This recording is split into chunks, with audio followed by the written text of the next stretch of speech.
Hello, welcome back. Welcome back. If you're watching this on a YouTube, how are you? So glad you're here. Back for another episode of Align Your Day of the podcast. If you're listening to this on your podcast platform, what's up? Hope you're having a good day, good night, good afternoon. Hopefully this brings you some sparks, some validation, some excitement, and really just helps you connect back to your source, back to the queen that you know you are, back to the you who has so much power within her, and maybe just back to the you who needs to just shed some layers of her who has been doubting her worth, who has been having that overachieving struggle, who has been having that people-pleasing tendency, because that's what was needed to survive when you were younger. And so I hope that this just helps tap into the part of you that's bigger than that really recognizes your power, that really recognizes all that you are and all that you deserve in this world, and that allows you to fulfill your inner desire of excitement, of play, of empowerment when you were a kid, and allowing to see that to fruition as a woman. So just want to speak to that empowered version of you today, or just help that version light up a little bit more in your entire being. So yeah, just want to talk to you about that. But hope you're doing well. I'm Jenna. How are you? I'm Jenna if you're new. Jenna, you can call me JT, LO. I used to be called JT in college, fun fact. I don't know, it was like such a funny story. I said it as a joke because I love Justin Timberlake. So I was like, call me JT. And then every single person in college called me JT. And it was just like from a joke. I wasn't even serious about that. I just put it on my slide, like on my intro slide, because I literally am obsessed with Justin Timberlake. He's my like top, probably my second favorite artist. And so I was like, oh, JT and JT, like call me JT. And every single person in college called me JT, which is just hilarious. But I go by Jenna now in my coaching business. But if you feel inclined to call me JT, actually just don't. Just call me Jenna. I appreciate that. But anyways, coming back to the episode. So today I really want to speak about the topic of understanding your people pleaser in a new way, especially as if you grew up in more of either a ethnic household, or a household that really valued like family. Maybe you grew up amongst like a business, and like the family had to rally together for the business. I was talking with a woman who came from a really big farming community, and like her whole family had to rally and farm, and it was like a big thing in Wisconsin. So wherever, just noticing like what you grew up with in childhood, and whether it was more of like a family-centered environment, maybe more ethnic-centered environment, really just exploring that a little bit, and how we can just form a new relationship with your people pleaser, from understanding that environment could really have activated some of those people pleasing tendencies, and what you can do, right? What you can do once you realize this, and what's really key when it comes to next steps with your relationship with your people pleaser. Like what is really key and what really helped me the most with this. I'm just getting out what's it called, my notes here, sorry. But so the first thing, right? Growing up in a very ethnic culture, and I can speak to this firsthand. I grew up in a Greek culture. My family, my parents weren't born in Greece. My grandparents were. They immigrated, so I'm third generation. So not to say I was straight off and into here, but we definitely still had 100% our Greek roots, and family Greek culture was a huge prominent part of my childhood, and it's still a huge part of my day-to-day life today. And while that's amazing, I think it's really important to speak about some of the downfalls that can come with being in such an ethnic household. I know that this is particularly also resonant for Asian Americans, for more like Eastern European communities, or for more Hispanic communities or whatnot. I know that this is really prominent, and so I really want to speak to this, right? I want to speak to just validating the people pleaser, the part of you that may have had to come out as a coping strategy to really survive, or to be accepted in these very ethnic, familial centered environments. Because when we grow up in an environment that is very family centered, that's very has very traditional roots, has roots rooted in family or ethnicity or in a group culture, group religion, it's very easy to, especially as a woman, I think more so, to get into the mentality of, I'm gonna neglect my needs. I'm gonna make sure my needs, like I have needs, like what? I gotta make sure the family's okay. I gotta make sure everybody's good. I gotta make sure I'm showing up in the best light. I gotta make sure I'm being approved of by my family members. I gotta make sure I don't say or do the wrong thing at a family function, because we know that there's Greek gossip, for example, or in your case, or maybe like other ethnic gossip, right? It's like around the ethnic community, like news and word, I think, travels a lot faster around specific ethnic communities. And so you're kind of, you feel very, very like stuck in a certain image, especially when growing up. This is difficult, right? And you may have had to do this because maybe your mom or your dad didn't want a certain image of the family, so you had to act a certain way or show up a certain way. And that while that may have protected the family image and the ethnic environment, that also may have really started to build that tendency to people please, right? To really forge your own needs, forge your own creativity, forge your own expression, and just come into, what do I need in order to be accepted? What do I need to do in order to be validated? What do I need to do in order to survive, right? At a core thing, it's a survival thing, especially if you think about it back into when we were, let's say, hunter-gatherers, right? We needed the tribe to survive. And like, we would basically like die or get eaten if we strayed away from the tribe, because if a threat came, we didn't have the support of our tribe to protect us. And so that very, very primal instinct, that primal fear, can be reactivated in modern day society, for example, in ethnic neighborhoods or ethnic familial society, because if we're like, oh my gosh, if we do something wrong that pisses off either a religious concept, or B, a certain expectation in this neighborhood or in this culture, then we're going to be shamed and we might be excluded from the group. And that activates a very primal fear, right? So from that, obviously it's really important to understand that from that fear, a very, very real protective strategy may have had to come in place, which could be your people-pleasing tendencies. This was very true for me, very, very true for me, especially coming from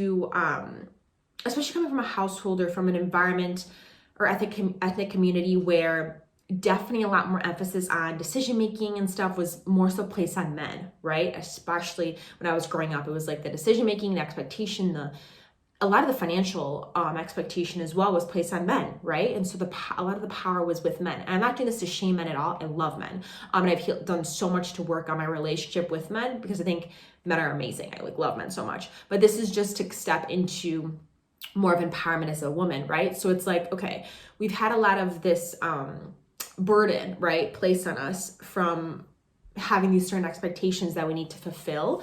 And it kind of led us to shrugging out our own needs, right? So, and also what I was going to say about the like decision-making with men thing, that could also lead to you not wanting to rock the boat, right? Maybe I'm really speaking to those of you who maybe have had to be the rock in your family, right? Maybe because there was this expectation in place that the men were making the decisions, XYZ. Maybe that could lead to like some tension from your mom, right? And that is what could have led to tension in your parental relationships when you're growing up. So in order to ease that tension, you were the rock, you were like, okay, let's find a solution to this. Let's make sure everybody's okay. Oh, look I'm doing great in school. Everything's great. You may have had to put on a certain mask or a certain identity in order to help ease some of the tension that could have been in place because of some of these ethnic expectations of the family, right? Whether it be the men are making decisions, and so maybe your mom's feeling that upset from it. Maybe it's, somebody's doing a certain image that's causing like a bad reputation on the family. And so it's like, okay, let's just revamp the image and let's like make up for it by doing really well in school, by, having really great success. And you may not have even known this consciously as a kid, but subconsciously, as children, we're very, very aware of relational and emotional dynamics in our family, in our childhood. Children are so aware. And so subconsciously, we want to do things that ease us in some sort of way, right? That really ease the tension, that ease the stress. And so one of the ways we could have done that was really by stepping into this people-pleasing response which could have been shrugging at our own needs, which could have looked like just making sure we were achieving in school and doing the right things, because then we would be recognized, we wouldn't rock the boat, maybe the family image would be better, maybe our parents would feel like they were doing something well when, you know, they were feeling the tension of traditions kind of like backlash against them. They would still feel good because they knew their kids were doing good in school, whatnot, right? So all those things could have been coming into play that could have allowed you to really like drop your own needs and just focus on what you needed to do in order to be accepted, in order to be validated, and in order to to really fulfill that core survival fear, right? And that's a lot. That is a lot to take on. That is a lot to take on as a child. That is a lot to take on even as a young adult, or even if you're still carrying it with you today. Maybe the same relational dynamics are still showing up in your family today. You're still carrying with you, 28, 30, whatnot. I want to validate you in that. Like, that is so valid. That is so much to carry. And let's just take a second and recognize how much of a burden that has had to been on our true self. Because our true self felt like it had to mold, felt like it had to shapeshift, felt like its true needs and true expression maybe weren't going to be valid or weren't as important as keeping the peace in the family, as keeping traditions in place, as not rocking the boat when it came to religious ideals, as not rocking the boat when it came to ethnic expectations or community gossip. So we had to have a certain image. We had to feel safe, right? Or maybe they didn't want to rock the boat when it came to your parents' relationship, whatever the case may be, right? Like, I want to validate you in that, because our inner people pleaser came out as a survival response to that. It didn't want that burden. It didn't want that stress, because at the end of the day, what was important? Keeping the family at peace, keeping the family at bay, right? Which is a very, very core idea when it comes to especially more ethnic or family-centered households, right? It's like everybody else's needs matter. And so where do my needs come in? At the end. Do I even have needs? What? No, it's good. I'm good. Right? And that could also cause a lot, especially in my experience, I want to speak from a personal note, that could also cause very unhealthy, very unhealthy communication whenever you might have had tension in your life. Tension with a friend, for example, tension with a partner in a relationship, right? Whenever that tension came up, it could have been triggering that same tension that came up in your family environment, and it feels so unbearable, so uncomfortable, that of course you're going to go into people pleasing. You're going to neglect your own things. You're not going to say what you truly want to say in that relationship, because you just want to feel more at peace. You just want the argument to go away. You just want the tension to go away. And sometimes being with and sitting in some of that tension is what your nervous system needs in order to feel safe, to really express yourself. And that capacity to be with more quote unquote tension, that capacity to have those harder conversations, that capacity to really speak your truth and speak your needs in your relationships now, whether that be in your partnership, whether that be in your relationship with a manager, in your relationship with your friends, or even in your relationship with yourself, with what you truly need. That muscle gets built, and you're able to do that so much easier when you build up your nervous system and its tolerance.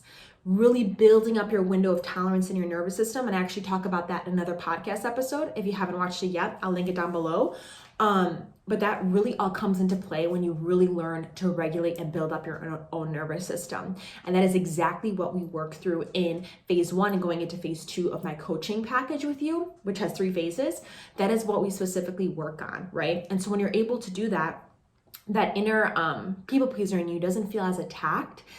And B, you could also bear more of that quote unquote tension feeling that can come from speaking your needs or speaking your truth, because you don't feel like you're at that same attack as being in your family growing up in that ethnic culture was. You're able to realize, I'm a grown woman now.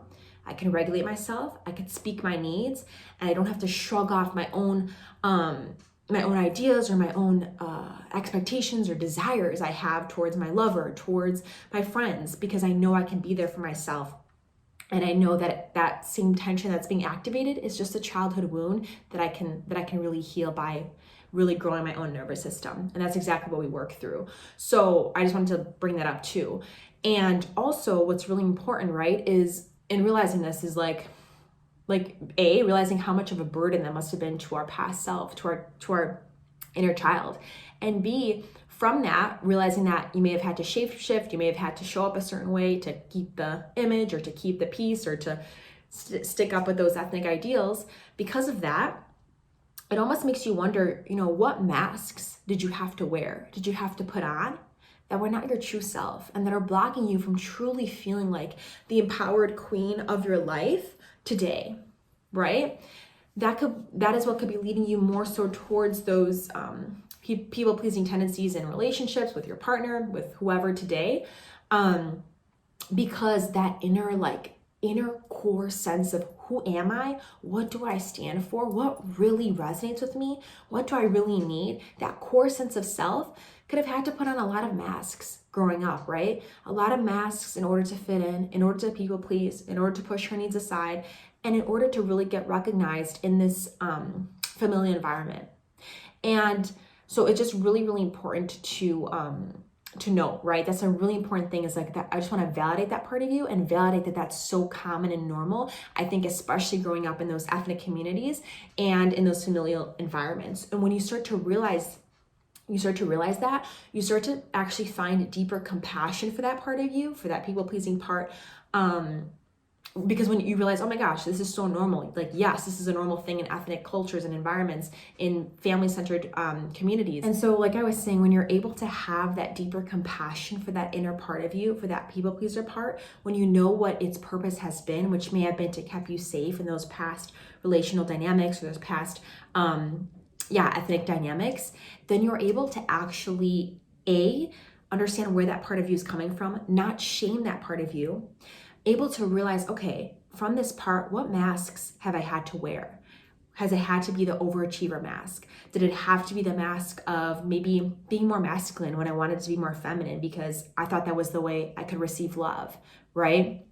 Whether that be the good girl. And so now the mask is wanting to uncover, and you want to just really speak your truth. You don't want to have the label of being the good girl or being the, perfect daughter, let's say you want to just be like, I just want to be me. I just want to be me as a daughter. I just want to be me as a woman. I don't have to follow these specific ideals or virtues of what good looks like. I want to define good for myself. I want to define being the most authentic version for myself. I want to define being the passionate woman in my life for myself. I don't want to have to follow that mold. I don't want to have to follow those expectations because I may have had to follow them in the past, but it's like, what is true for me now? How do I want to show up now, right? That is what is really important. And that's what I wanted to just relay to you in this message is understanding that very, very core survival response that could have shown up as that people-pleasing tendency within you. That's very normal when you grow up in those ethnic neighborhoods. And B, stepping into compassion for that part of you. And then really asking yourself, what masks have I had to carry that I don't want to carry anymore, that I'm not willing to carry anymore, right? And you're able to drop those when you're able to build more safety within yourself now, when you're able to grow your tolerance, your nervous system tolerance, when you're able to grow your capacity to really speak your needs and really understand what your needs are now, when you're able to grow that all, then you're able to step into releasing those masks and step into a deeper, more authentic version of you who feels like the queen of her life, who has a better relationship with her work, who's less stressed, who's more at ease, who feels like she's cherished just for being you in your relationships, not for your achievements, not for your accomplishments, but for you, for your heart, for your essence. All that is possible when you're able to really drop those deeper masks and those deeper survival responses. And that's all what we do when I have one-on-one coaching with you, right? That is what we work on together so that you can really go from that point A to that point B in the most effective way possible, because we bring in so many different tools to kind of shape shift and feel what works best for you personally. And so that's what's really, really key and important. So if you want to dive into that deeper, be sure to do the link in bio and click that free discovery call. We can have a discovery call if you're like, Jenna, I already know this is for me. I need this. I need the support. I need it now. I need it yesterday. Then let's do it. Let's work together. And let's make an investment in you, in your growth, in your legacy, and more importantly, in really shifting some of the generational cycles that can continue when certain when certain ethnic traditions and cultures are not challenged, because of certain traditions that are not effective for modern society, for your own needs, for prosperous human growth, when some of those traditions are really kind of like backlashing against what's like commonplace in society now, then we can have a lot of the same generational cycles, same behavior patterns stem from family to family, from generation to generation. Maybe it's like that same tendency towards certain behaviors gets just passed on to children, whether anger issues, whether perhaps alcoholism, whether perhaps anxiety or depression, right? It's like those can carry on if they are not addressed. If those like certain traditional cultures are not challenged, if women are not able to release their emotions properly so that they can come to their true selves, and if you if you really allow yourself to unleash the mask that you may have had to wear, a couple different masks, so you could step into your true self and really serve your family, your children from that empowered place, versus maybe some of those repetitive behaviors, repetitive survival strategies of people pleasing, etc. So you don't find yourself in the same position that you may have found your parents in when it comes to their relationship, let's say, right? And I know that could be such a big topic, and I'm not diminishing the weight of that topic or the weight of those repercussions or the weight of those generational cycles, but I'm speaking about it from a very, very true, very personal perspective. And I'm so passionate about it because I know that we can break some of those patterns that are so inherent in our cultures, in our generations, when you start to address your own needs, when you start to peel back the BS layers and the survival responses you have had to carry out. Because the second that you do so is the second that you respond differently, you expect different things, you show up differently. And so in turn, your relationship and the effects you're seeing in that dynamic, whether that be in the family household, whether that be in your relationship with your career, in your relationship with money, in your relationship with your self-worth, all those will shift, which will create such ripples for your children, right? Because you won't have the projections or the same behaviors, the same responses that are automatic in the family. You will actually step into a more empowered place, serve and love from a more empowered place. I don't want to say love from a more empowered place, because like our parents loved us and they did the best they could. I'm not negating that at all. Love my parents. But I'm just saying, it's very important as we're growing into new generations and serving new generations, we serve them from the most empowered place, from the most conscious place, and not serving from past survival strategies or past patterns, right? Really, really, really key. And I'm not saying this to say that we're going to be perfect parents. I know I'm not going to be a perfect parent for straight off, right? I'm going to give tons of shit to my kids that I'm sure they're going to have to heal from. But it's just asking yourselves, where can we better our best? And where can we really step into a new empowered place when it comes to how we raise our children, when it comes to how you're just showing up for yourself in your day-to-day, right? And really allowing yourself to feel better in your day-to-day, whether it comes to your corporate job, whether it just comes in your relationship with your partner, right? You will feel so much more better, so much more empowered, so much more at ease when you start to heal some of these patterns that are kind of inherent within you, within your family, because they may have stemmed from some of those survival responses like that people pleaser, right? So really, really important. I just want to sum up for you, right? It's like understanding why that part came about, especially when it comes to those traditional households. B, having compassion for your inner people pleaser and realizing its place to keep you to keep you accepted and in kind of like a survival pattern when you were in that environment growing up. And then C, from that compassion, asking yourself, what are some masks I have to put on? And how can I start to release them now and step into a more authentic, aligned version of myself? So really, really key when it comes to shifting the people pleaser and stepping into the empowered version of you, even if you feel like that's not possible, or even if you feel like you're the first one in your family, the first one in your cultural environment, in your local area to do this. You're not crazy. You're not crazy. You're just waking up, and you're waking up to a better, more empowered way to live. And it's okay to challenge things now and then. It is okay to challenge things now and then. It's your inner good girl that's afraid to challenge things, that's afraid to rock the boat. She's the one who's afraid, right? But the empowered version of you, the version of you that knows what you're worth, that knows what you want to put out in this world, that knows how you want to serve, that knows how you want to care for your family, that version of you, she's not afraid. She's not afraid to ruffle some feathers. She's not afraid to cross some ideals. She's not afraid to challenge some quote unquote traditional expectations, okay? She's not afraid because she knows she's honoring her truth.